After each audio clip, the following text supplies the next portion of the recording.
21st of March 2026, and in front of me I have some ephemera from South Africa. Now, whether or not you've been following me for years or you've recently started following me, I have been painstakingly trying to finish the books that I wrote when I was a teenager. I am now almost 45 years old, and due to life getting away, due to illness, disability, being a full-time single parent, I have constantly had to put all of my books that I've ever wrote, even from when I was in high school, on ice. And as I've done that throughout the years, things have obviously changed. There's been a lot of changes in Africa. There's been a lot of changes in South Africa. There's been a lot of changes within the United Kingdom. Like, for starters, we're no longer in the EU. And then we were in the EU, and then we weren't in the EU. So many things have changed. And one of the main places that my books is based in is actually South Africa. And for years and years and years, I did loads and loads of research. I was painstakingly, I was very avid. Every time I found out something that could be useful to put in my book, which although is not a true story, I wanted it to feel as realistic and as true as possible.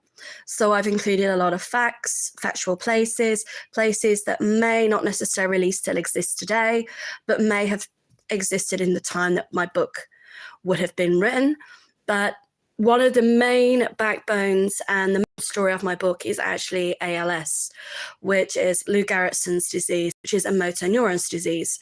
And over the last 20 or so years, especially more so in the UK, not so much in the States, but in the UK, people have come to learn more about this neurological condition. One of the most famous people that people know for having this is obviously UK based. And here I am drawing a complete brag, even though I've just said that everyone will know who it is, Stephen Hawkins.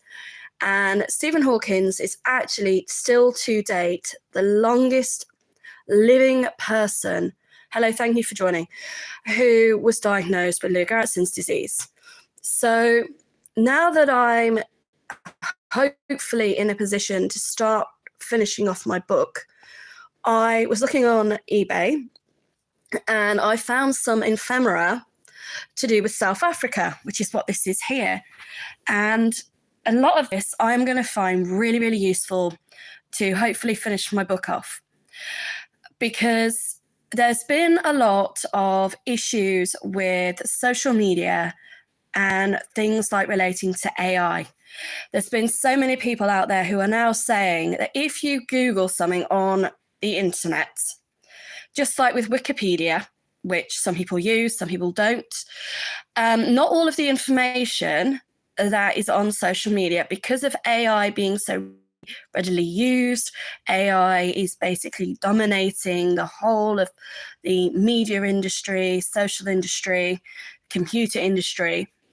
I wanted something that was a little bit more tangible. Thank you for joining. I'm sorry I'm not replying to any of the comments, but I do appreciate you giving me feedback. So when I've obviously done my research for my book, because again, there will be people out there who are very avid readers, who know a lot about reading, the same with, when films are made, and then you have all those film critics going, well, that's not really going to happen in real life. Or scientists saying, well, if you were to shoot a gun through a wall that thick, it wouldn't really end up coming out the other end. Okay, all right. I just want to go to the cinema and watch a movie and enjoy what's going on in front of me. And it's the same with books. Some people will read a book because they find it interesting. It's something they're interested in, or something's piqued their interest. And one of the things that I've always been quite paranoid about is my dyslexia, because it does affect my spelling, my grammar, my punctuation. Currently being diagnosed with a visual impairment, which is making it a lot more complicated to continue to write without support.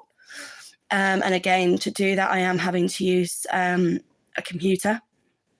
as opposed to handwriting.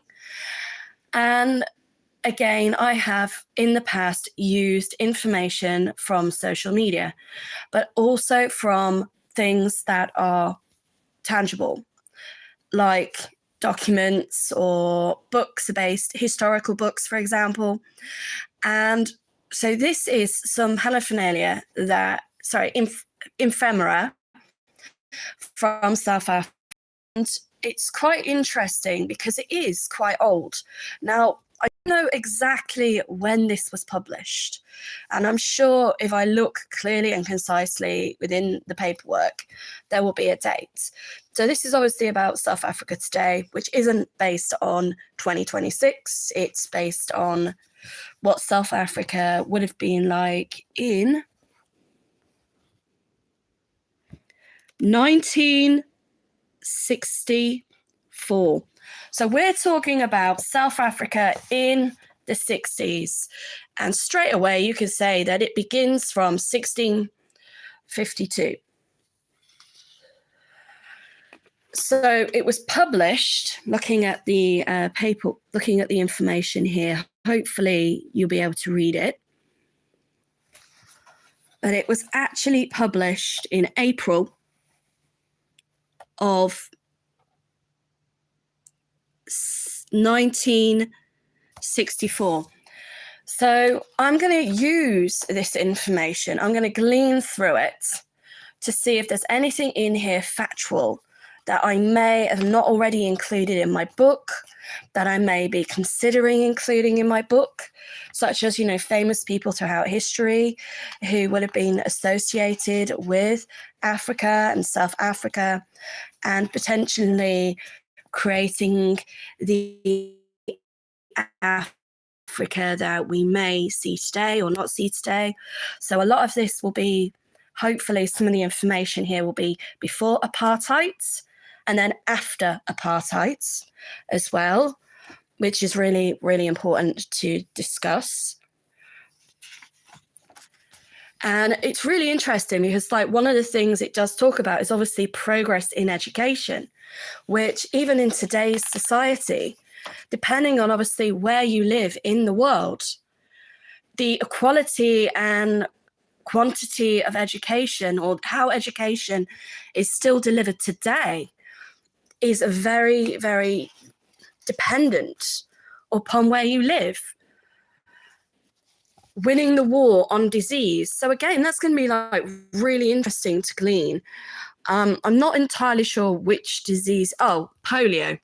So straight away here, they're talking about polio.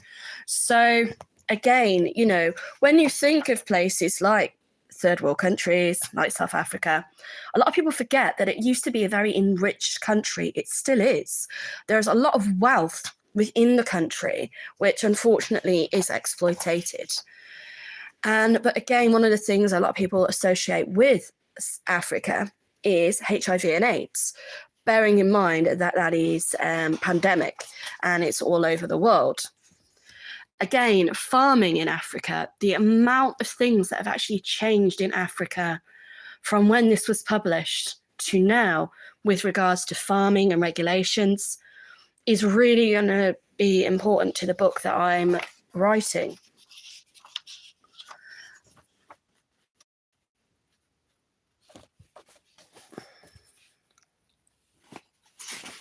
Because whether people are aware or not, at this moment in time, a lot of the farming that's done in Africa itself isn't even people that are Saint Afrikaans or Saint African, or even people that were white or Dutch, or anyone that's obviously lived in Africa and maybe the third, fourth, fifth, sixth generation.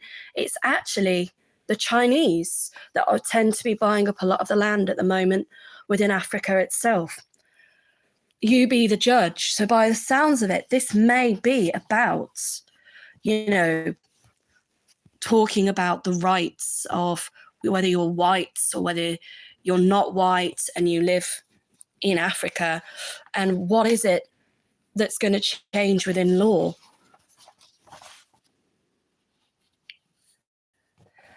And I have actually had the privilege, this isn't actually a very long document, so it shouldn't take too long to, pardon me, to go through. But I have actually had the privilege of meeting people that used to live in Africa who now live in my hometown. And one of the reasons, sadly, that they did come back to the United Kingdom was after apartheid. And it was due to obviously drastic changes with their families. And again, wildlife in Africa, a lot of this has changed. There doesn't seem to be any elephants on this document. Not even when you turn it over the other side. It is obviously focusing on Pacific species. But elephants isn't one of them. And sadly, one of the gentlemen I did have a privilege to speak to, he said one of the reasons he did come back to the United Kingdom was because in Africa, his daughter was murdered. She chose to stay out there. She had a really good job. He was near retirement. He wanted to be closer to his family in the UK. And his daughter was killed a few years after he left the country. And he was absolutely devastated. And again, he said, unfortunately, due to the laws over there, the likelihood of ever catching who murdered her wasn't likely to happen. So that was quite upsetting, really, to hear that from someone who, when you first conversation I had with him was, oh, I'd love to go to Africa one day. I'd love to visit Africa. What do you think of the country? And he said, I absolutely loved it. I raised my children there. I married my wife there, and then for the last thing in the conversation to be, but sadly, my daughter was killed. It was really upsetting. But then the same thing happens in my hometown. We've had murders, even in my own school. Going back to before the year 2000, there was a girl in my school, I didn't know her, who was murdered. So unfortunately, it doesn't matter where you live in the world, people are going to commit one of the most heinous crimes in the world, which is killing another human being. Obviously, there are others. But I wouldn't want that to be the reason why I feared continuing to travel as I get older, and also with my children, that, I'd be worried about, oh my God, if I was to go to a certain country, at the moment, I think it's about 23 countries that the government are saying don't go and visit due to the war in the Ukraine, which is still continuing, and obviously Gaza. But some days in my hometown, I can't even walk out my front door without hearing about somebody that's been sexually assaulted or has been stabbed. In my hometown, we've probably had something like 3 to 4 ongoing cases of sexual assault and rape and knife attacks on the general public. And most of them, unfortunately, have been young people in there under the age, I would say, for argument's sake, under the age of 20. So I definitely, if I can, would love to go to South Africa. But at the same time, like before you go anywhere on holiday, the best thing to do is obviously do your research. There is a website that I do use and I read up on quite regularly. It's called Nomadic Mats. He hasn't been to many places in the UK. And that's one of the things I do want to talk about more. But he has been to other countries and he is always updating his information for the general public. So again, if I just go back to the beginning, this is South Africa in fact. So if I imagine that the person that's obviously sold this, now I own it, may have been given this booklet,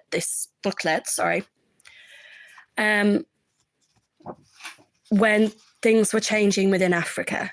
There doesn't seem to be an actual date of when this was printed, But I suppose, it was something everybody may have been given just to inform them of their rights and civil liberties and everything else, so that they weren't listening to the media and reliant on propaganda.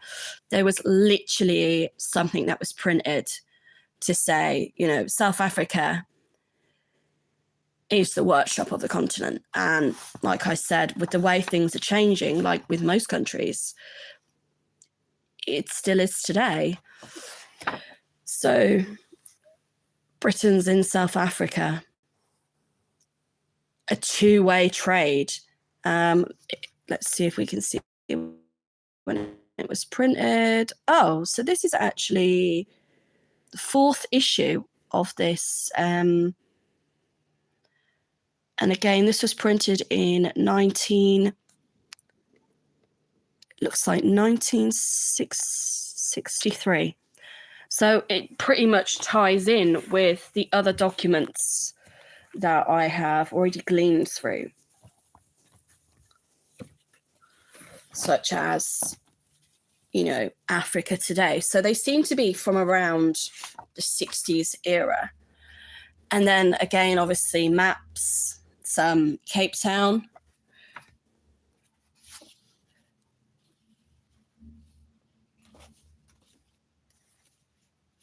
Not sure what this one is. Johannesburg. So again, part of my book is actually based in Johannesburg, and I do talk about Cape Town as well.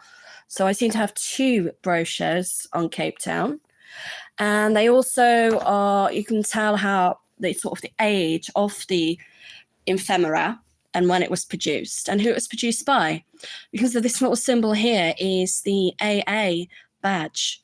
And a lot of maps will carry this symbol. It is a very well-known symbol within the automotive trade.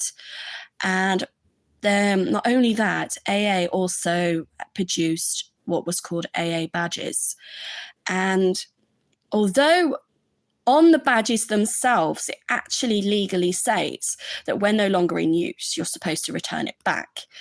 However, there are avid collectors of these AA badges, and they come in different shapes and different sizes. So not just for cars, but you can also get them for motorbikes as well. And there are a few very obsessive, avid collectors out there of these AA badges, especially ones that are from Africa. So you can actually get them that say like Trinidad, Tobago, Johannesburg, to my knowledge. And I know someone that does actually collect AA badges. And it has been like a major passion and obsession of theirs their whole life. And I'll just look at an AA badge, and sometimes, you see them, they come up in job lots when people are selling somebody's estate. And he'll be like, oh, they shouldn't be selling that. That itself on its own is worth about 30 quid. And I'll be like, yeah, whatever, mate. It's not something I'm interested in. So to have this sort of emblem on the maps themselves, it gives you an idea as to, that these maps are going to be really detailed. They are going to be really knowledgeable and really up to date. And it also obviously tells you the company that produced them. So although people obviously collect AA badges, there may be people out there like myself who like vintage ephemera. Like I said, I'm using this for research, but may even collect maps. And they may collect them purely on the basis that it has a certain logo, like this one. Now, one of the maps I do actually have, it's in storage, is of New York. And the map I have of New York was actually before the two towers were actually built in New York themselves. So you will have maps of before the two towers were built. Then you'll have maps that have obviously got the towers on them. And then sadly, after 9/11, they would have had to have reissued a new set of maps of New York because the towers did no longer exist, apart from the memorial that they have put in place to respectfully enable people to remember and pay their respects to those people that lost their lives. So sorry, once again, I'm sorry that I'm not answering any questions that people are asking me. I just don't tend to do that when I'm on my phone. If I was on my laptop, it would be different. But when I'm on my phone, because I have to have my phone at a certain angle, I'm not able to answer the questions. So I do apologize. So this one is of Mauritius. And straight away, the thing that, caught my eye about this brochure was it says where blonde beaches and blue waters beckon you.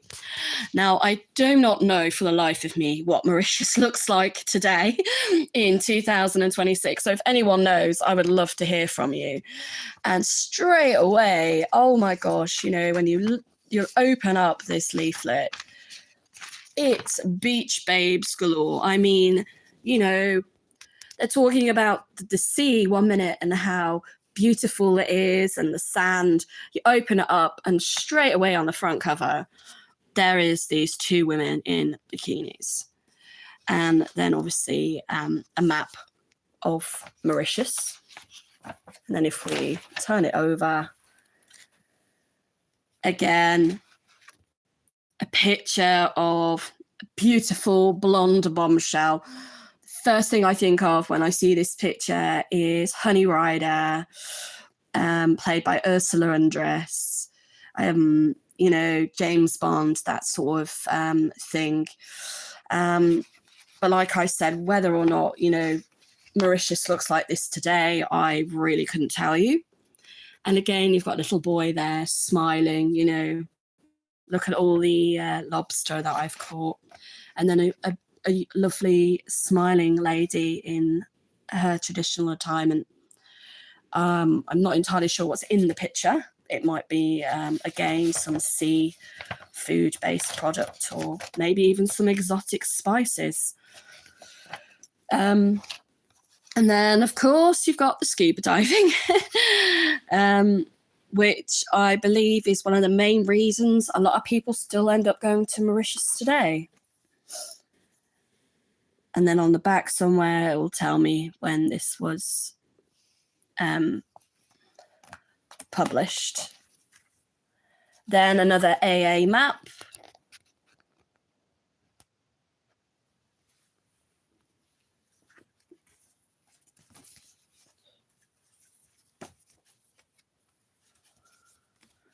And another AA map. And then what looks like tickets to somebody who went to Table Mountain. Now, I've actually been on a cable car like that because in the United Kingdom where I live, we have something that's called the Heights of Abraham. And oh my God, when I went on it, again, James Bond movie flashed before my eyes. I can't remember which one it was, but it's the one with the cable car. It might be on Her Majesty's Secret Service. I'm not entirely sure. So again, if you can correct me on that, please do. And I almost shit myself. I was scared to death.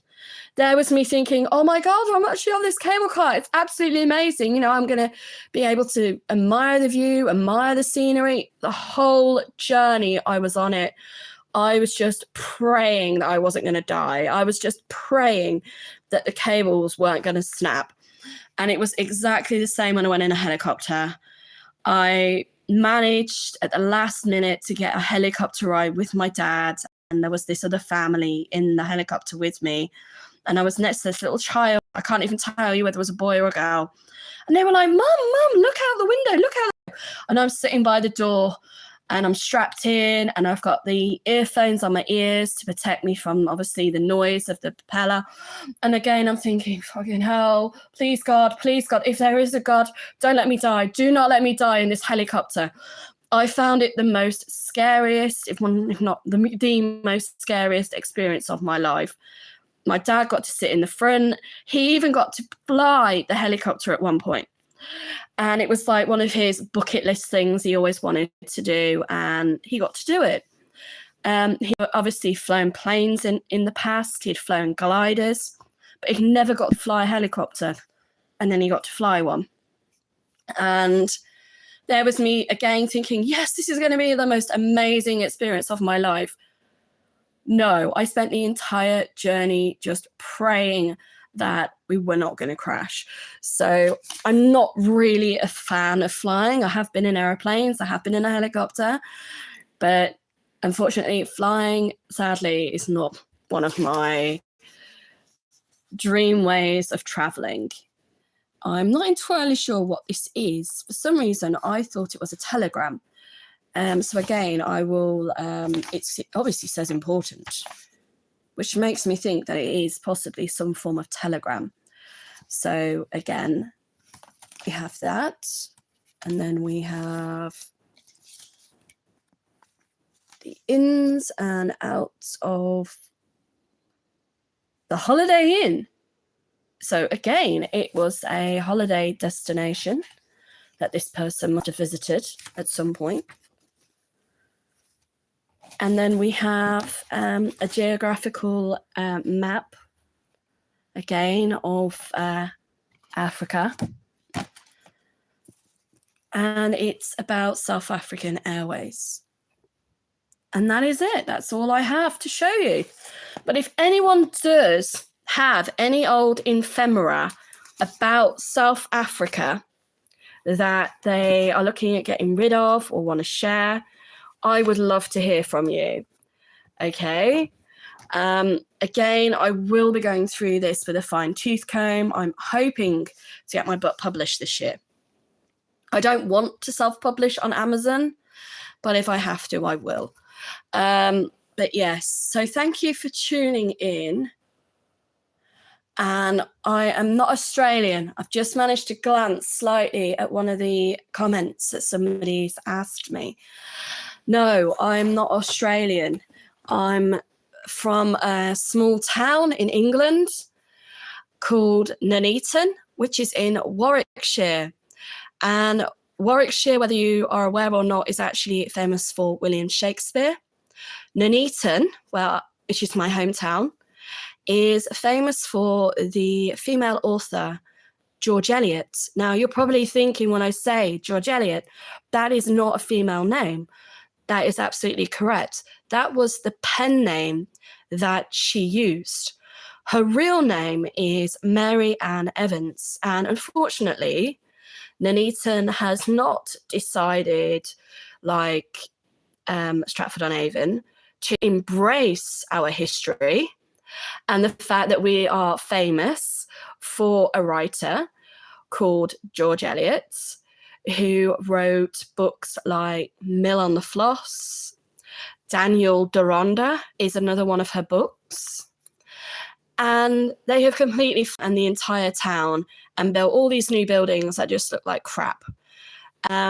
And again, it always reminds me of the song, Little Boxes on a Hillside, Little Boxes made of ticky-tacky tape. Yeah, all of our beautiful historical buildings, unfortunately, at this moment in time, are being completely bulldozed by Nuneaton and Bedworth Borough Council. And one of the other things, ironically, that my hometown was famous for was having collieries. So we used to mine a lot of coal.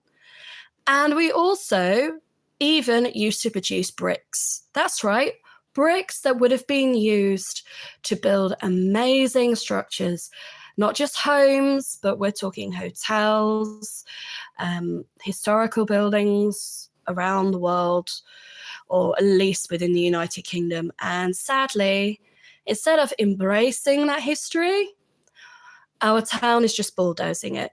So thank you for asking me if I'm Australian. Yes, I get that a lot. I think one of the reasons why a lot of people think I'm from Australia is because I used to watch a lot of Neighbours and Home and Away when I was a child. So, and then is asked, Are you Australian? Yeah, someone just asked the same question again. So thank you very much for viewing. I really, really appreciate it. So I just want to clarify the documents I've just shown you. If you go back on the video, they are from about the 1960s. They are about South Africa. I believe it was probably around the time of apartheid, mainly after, not during, but I would have to double check my dates. And the reason I've purchased this paraphernalia, ephemera, is because I'm writing a book that is based in South Africa. I've been writing it since the age of 16. I am now in my 40s. And one of the reasons why I had to keep stopping doing that is because of life. And in my book, I do mention Stephen Hawking. So when I wrote it at the age of 16, my character's response to living with Lou Gehrig's disease was, well, Stephen Hawking is still alive.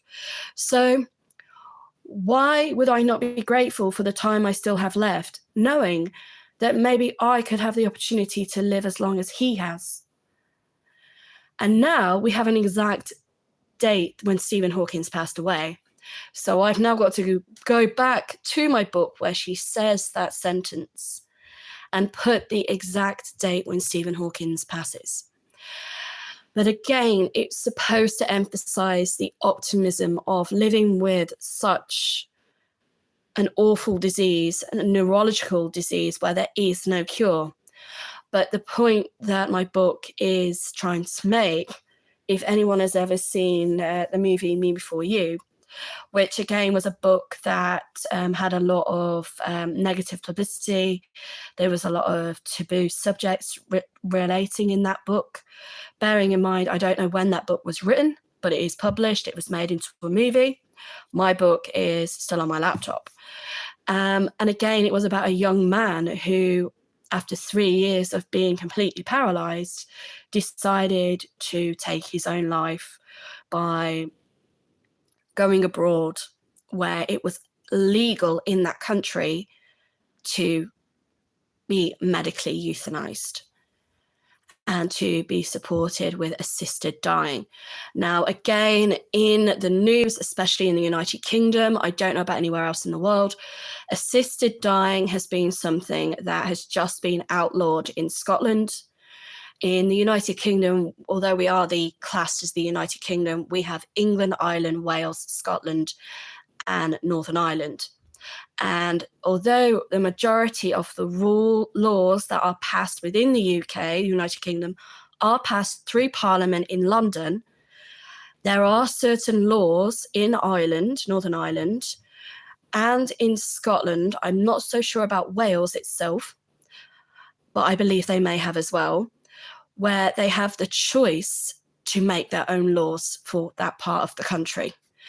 And themselves have basically said, no, we are not going to support or pass a bill that will enable people in Scotland to have what they call assisted dying with the current rules and regulations and proposals that have been brought in. So in my book that I wrote when I was 16, it does talk about a form of assisted dying due to having a illness that is incurable. But again, I don't really want to go into that on this video. My main thing that I did want to talk about, because I was so excited when this came through the post this morning, was this amazing historical pieces of ephemera that is on South Africa that, unless I actually paid to have it delivered, I very much doubt I would have had the opportunity to have seen, as social media tries very hard today to try and bury our past where it can. And AI is taking over, which is what a lot of people I know are very angry about. And even AI is being used as a way to kind of not educate society about facts that are true. And then people are reading what they are viewing on social media and taking it as being gospel, which is why I myself as a parent, I'm always saying to my children, I don't care what you taught at school. I don't care what websites your school have told you need to go on to do your homework. You will go to the library. If I do not have a book on that subject at home, you will go to the library, you will find one, and you will do additional research, because there has been so much that has changed and information that comes out about history all the time. And as they say, it's the people that win the war that write the history books. And it's just nice to have the opportunity to do additional research if you can, so that the view and the opinions and the facts that you're getting, they're not always going to be one-sided, because as we know, history is not black and white, and ignorance is no excuse. But anyway, I don't want to be all preachy. So anyway, thank you very much for your time. It's been very much appreciated. And again, I do apologize for not answering any of your questions other than, are you Australian? So enjoy the rest of your day, and I will keep you posted as I slowly unpack my life from storage. And again, that will be in a different video to explain why. And I just, again, want to say thank you so much. And I really do appreciate the opportunity to share this information with the general public, and for people to tune in and to take the time to do so.